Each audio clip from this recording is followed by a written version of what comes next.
mnamo tarehe 30 mwezi wa 4 mwaka 2025, ilikuwa ni majira ya saa 6:30 za mchana, huko katika mgodi wa kuchimba dhahabu uliopo kitongoji cha Ndagwasa, kijiji cha Mwamazengo, kata ya Lubili, tarafa ya Mbalika, wilaya ya Misungwi.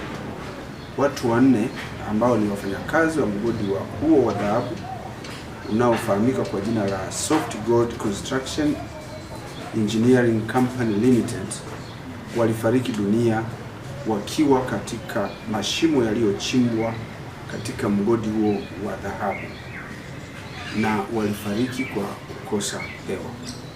Watu hao ambao kwa sasa ni marehemu, majina yao ni kama ifuatavyo. Wa kwanza anaitwa Tangxing Yu, miaka 68, passport namba yake ni EN 1291913. Kazi yake ni mhandisi na mkazi wa kijiji cha Mwamazengo, kata ya Lubili, wilaya ya Misungwi. Huyu ni raia wa nchi ya China. Wa pili ni Liu Yanlu, ana umri wa miaka 58, passport namba yake ni EM 9631676, ni mhandisi na mkazi wa kijiji cha Mwamazengo, kata ya Lubili, wilaya ya Misungwi, naye ni raia wa China. Watatu ni Henry Timotheo Paul, ana umri wa miaka 29, msimamizi wa mgodi, mkazi wa kijiji hicho cha Mwamazengo, kata ya Lubili, wilaya ya Misungwi. Wanne ni Kach Elikana Ezron, miaka 35, msimamizi wa mgodi na mkazi wa kijiji cha Mwamazengo, kata ya Lubili, wilaya ya Misungwi.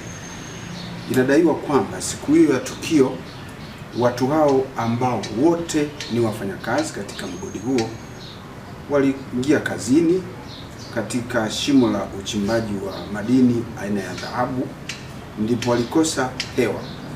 Jitihada za wafanyakazi wenzao kuokoa uhai wao zilifanyika na kufanikiwa kuwaokoa wakiwa hai, ingawa hali zao zilikuwa zimedhoofu sana kwa sababu ya kukosa hewa.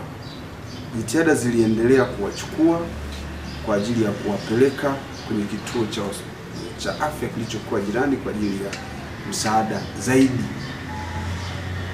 Walichukuliwa kwa ajili ya kupelekwa katika kituo cha afya cha Manduli kwa ajili ya matibabu zaidi, lakini walipofika katika kituo hicho walionekana kwamba walikuwa tayari wamekwisha fariki dunia.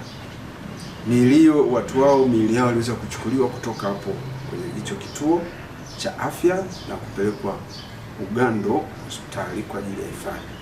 Kwa hiyo miili hiyo imehifadhiwa hapo na jeshi la polisi linaendelea na taratibu za kiuchunguzi, ikiwa ni pamoja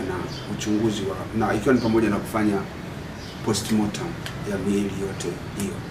Jeshi la polisi katika mkoa wa Mwanza tunatoa wito kwa watu wanaojihusisha na uchimbaji wa dhahabu, hususan wachimbaji wadogo, kuzingatia usalama wao wanapokuwa kazini, kwa kuwa na vitendea kazi vya kisasa kulingana na mazingira yao ya kazi. Watu wao, miili yao itakapokuwa imefanywa postmortem, itakabidhiwa kwa ndugu na jamaa zao kwa ajili ya taratibu za mazishi.